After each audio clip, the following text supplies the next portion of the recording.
Shri Sai Satcharitra, Chapter 13. This chapter is about more Sai Leelas, diseases cured, Bhimaji Patil, Baba Shimpi, Bapusaheb Puti, Alandi Swami, Kaka Mahajani, and Dastopant of Harda.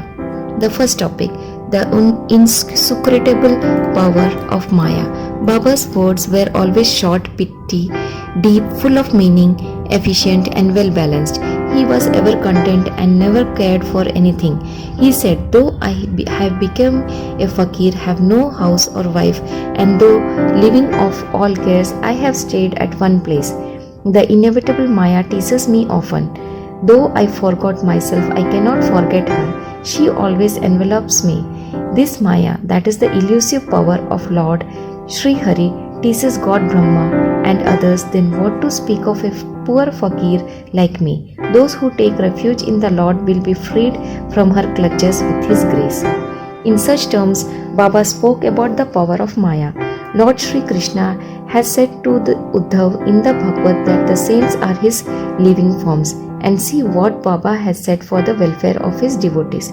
Those who are fortunate and whose demerits have vanished, take to my worship. If you always say Sai Sai, I shall take you over the seven seas. Believe in these words and you will certainly be benefited. I do not need any paraphernalia of worship, either eightfold or 16-fold. I rest there where there is full devotion. Now read what Sai, the friend of those who surrendered themselves to him, did for their welfare.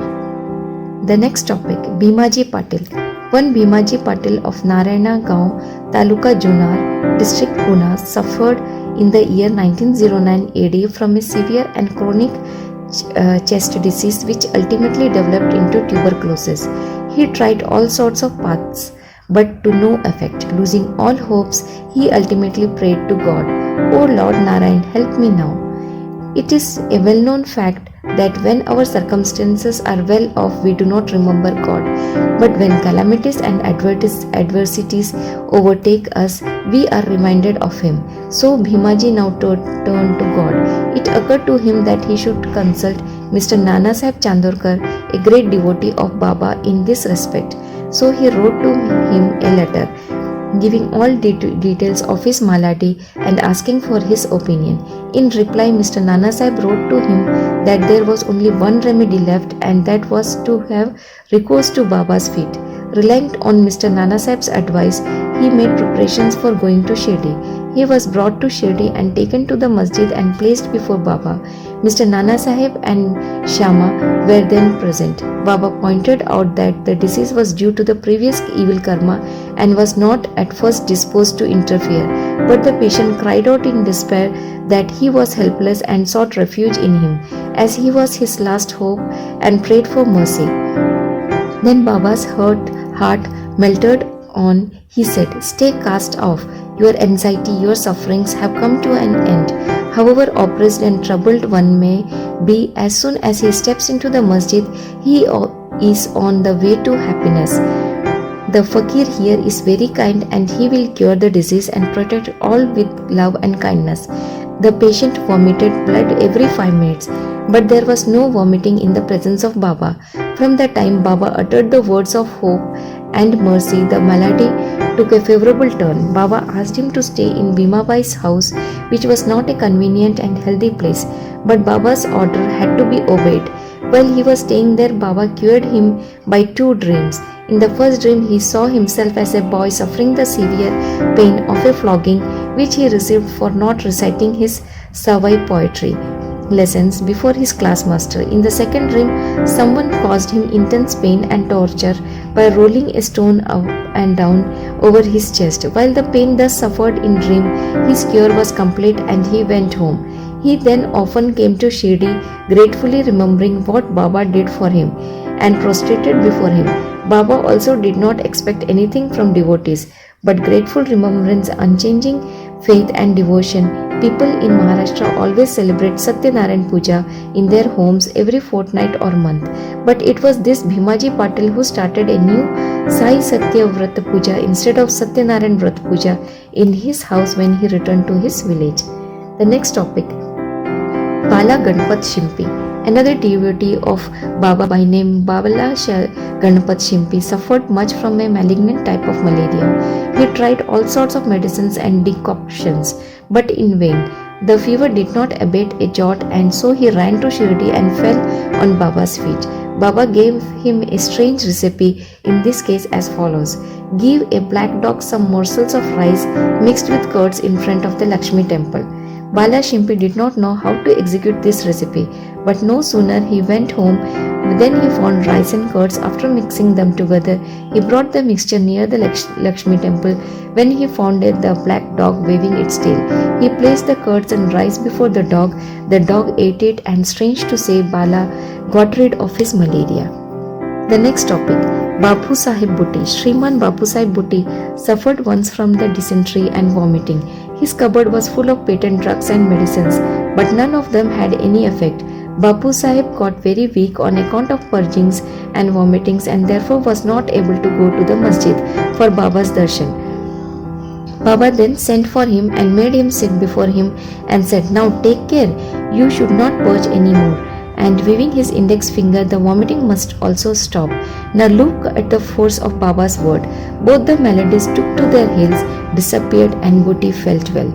On another occasion, he had an attack of cholera and suffered from severe thirst.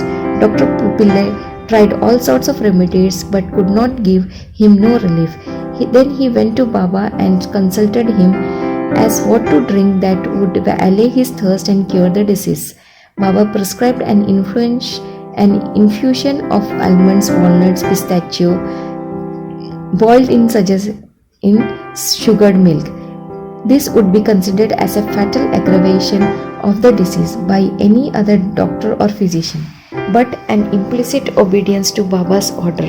The infusion was administered, and strange to say, the disease was cured. Alandi Swami. A Swami from Alandi, wishing to take Baba's darshan, came to Shirdi. He suffered from a severe pain in his ear which prevented him from getting the sleep. He was operated for this, but it served no purpose. The pain was severe and he did not know what to do. While he was returning, he came to Baba's leave when Shama requested Baba to do something for the pain in the Swami's ear. Baba comforted him, saying, "Allah acha karega," that is, God will do good. The Swami then returned to Pune and after a week sent a letter to Shirdi stating that the pain in his ear had subsided, though the swelling was there. But in order to get the swelling removed, he went to Baba Bombay for operation. But the surgeon, on examining the ear, said that no operation was then necessary. Such was the wonderful effect of Baba's words. The next topic, Kaka Mahajani. Another devotee named Kaka Mahajani suffered once from diarrhea.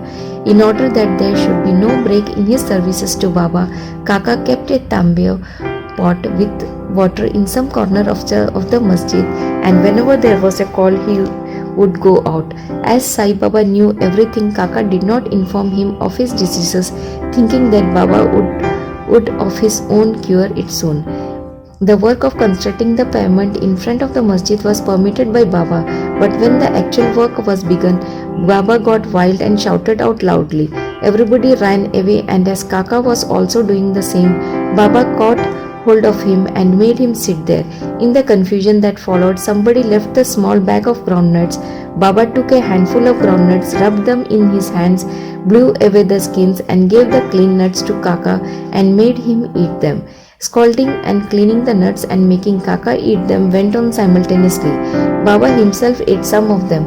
Then when Baba was finished, Baba asked him to fetch water as he felt thirsty. Kaka brought a pitcher full of water. Then Baba drank some water and made Kaka also drink it. Baba then said, "Now your diarrhea has stopped and you may attend to the work of the payment."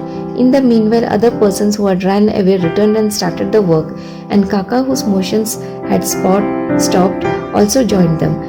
Are groundnuts medicines for diarrhea? According to the current medical opinions, groundnuts would aggravate the diseases and not cure it. The true medicine in this, as in other cases, was Baba's word. The next topic, Dada Pant of Harda. A gentleman from Harda by name Dado Pant suffered from stomach ache for 14 years. None of the remedies gave him any relief.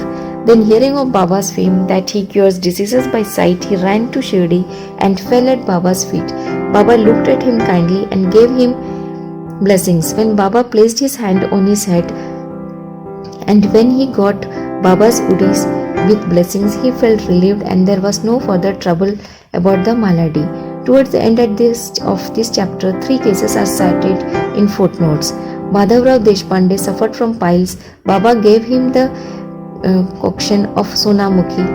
This relieved him. Then after 2 years the trouble again recurred and Madhavrao took the same decoction without consulting Baba. The result was that the disease aggravated, but later on it was cured by Baba's grace. Next one, the Kaka Mahajani's elder brother Gangadhar Pant suffered for many years from stomach pain. Hearing Baba's fame, he came to Shirdi and requested Baba to cure him. Baba touched his belly and said, "God will cure." From that time there was no stomach pain and was completely cured. The next one, Nana Sahib Chandorkar also once suffered from intense stomach pain. He was restless the whole day and night. Doctors administered syringes which produced no effect. Then he approached Baba, who told him to eat barfi, a kind of sweetmeat mixed with ghee. This recipe gave him complete relief. All these stories go to show that the real medicine that cured the various diseases permanently was Baba's words and grace, and not any medicines or drugs. Woe to Shri Sai, peace be to all.